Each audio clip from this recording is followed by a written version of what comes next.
Hello, brother. Let's start the chapter name called Organisms and Populations. Chapter says our living world is fascinatingly diverse, okay, and amazingly complex. Yes, that's very true. We can try to understand its complexity by investigating processes at various levels of biological organization, such as macromolecules first, second is cells, third is tissue, fourth is organs, and then organ system.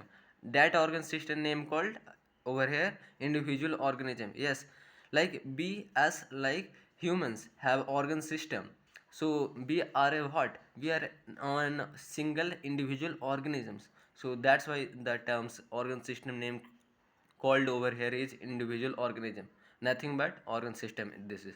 And this individual person making a group of people forming population, then group of population name called communities, then group of communities called ecosystem, then group of ecosystem called biosphere, and this is written over here biomes. So biomes is nothing but biosphere, okay, it's just a biosphere. At any level of biological organization, we can ask two types of questions. For example, when we hear the bulbul singing early morning in the garden, we may ask, how does the bird sing? Yeah, that's very right. Like, what are the mechanism how they sing this kind of very beautiful song, and like they're like how they chirp like that. Or second question is that why does the bird sing? Yeah, in the early morning. The no, the how type questions seek the mechanism behind the process, while why the type of questions seek the significance of the process, like why they are singing for. First question is saying that what are the mechanism, or like what is the cause behind how they sing like that. And the second question is why they singing these songs, why the reason they are singing. Two questions. For the first question in our example, the answer might be in terms of the operation of the voice box and the vibrating bone in the word, whereas for the second question, yeah, it says like what are the mechanism behind why they are singing a very beautiful song, like if you listening in the morning, okay, the chirp of that bulbul singing bird.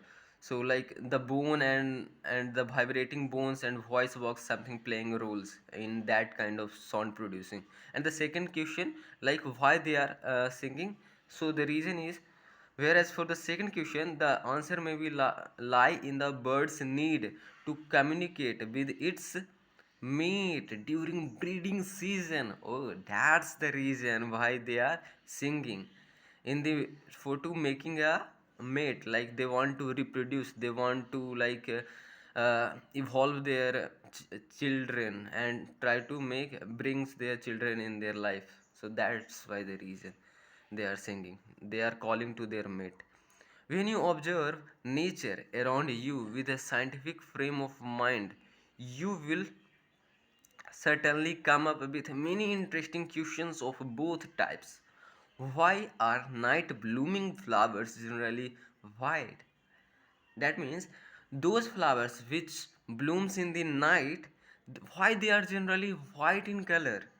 Why the color of the flower is white? That's the question. How does the bee know which flower has nectar?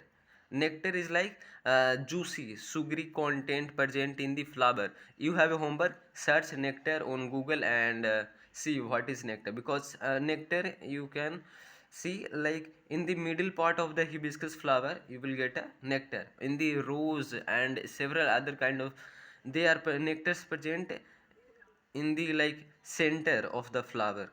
And in the when I was kid, my friend says if you eat a nectar of like a small bird of hibiscus flower, you have to increase your sperm.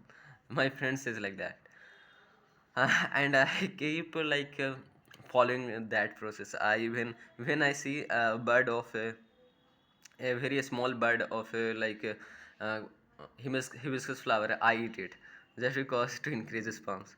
Because this is a myth, I think. I am not very sure, but I keep following this process. Why does cactus have so many thorns? Yeah, that's also the process. Also the question. How does the chick spruce recognize her own mother? Chick spruce means the baby of a hen and cock. That called chick. So chick spruce recognize her own mother because they all are looking the same. White color baby and red color baby. Their mother, they are all same. Their mothers are all same. But how they recognize? These are the something emotional and some they recognize some things like that. Okay. Okay.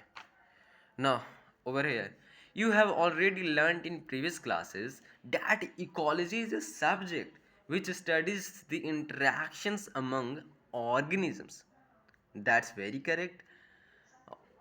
Interaction among organisms, and second, between the organisms. Okay. Interaction among organisms, it means some are the chemicals interactions like having in inside of yourself, and then secondly you are communicating with others, other organism, with your friends, families, and some others people, as well as physical environment like mountains, plateaus, plains, rivers, glaciers, this kind of thing, deserts.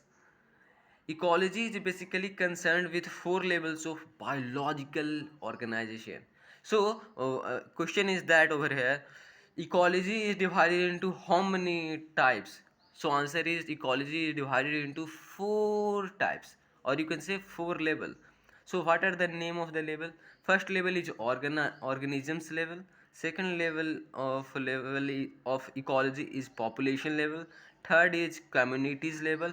Fourth should be ecosystem, and then biosphere. But over here ecosystem is missing, and biomes is here. Biomes means biosphere. Okay, so ecosystem missing from this ecology section. But yeah, you just remember in yourself, ecosystem is also there but not showing in that, like ecology is divided into how many terms or how many levels.